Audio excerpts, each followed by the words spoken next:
Darlington yn parhau fynd. Mae'n mynd trwy pawb ac yn gosod y bêl I gornel isa rwyd. Sargent o gwmpas y mir amddiffynol ac I gornel y rwyd.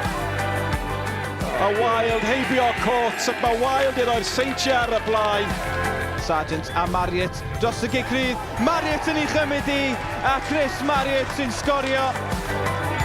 Mae'n gryf ar y bêl ac yn ei chymanydd i'n gelfydd I gornel ucha rwyd. Quigley ar ei drod chwith cyfle mergyd fan hyn. O, campus gan Scott Quigley. Tuag at Steve Evans mae'n mynd, a Steve Evans yn rhy hawdd. Sislington fynd I hun! O ydi!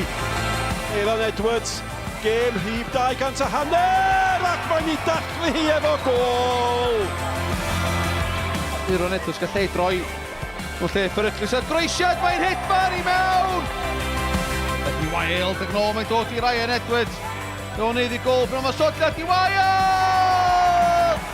Gol o didwch gan y Seintiau Newydd. Y bas I mewn I lwybr propol o ganol y cae. Sodlad I Mullen. O, am gol wych. Edwards ar ergyd, o, dyna chi gol gan Ryan Edwards. O, mae o drwy goesau, Stewart Jones wedi gwneud yn ardderchog. Mae Quigley dal I fynd am rediad. Brabal! Aaron Edwards! A dyna'r gol sy'n sicrhau y pumed Pencampwriaeth yn olynol.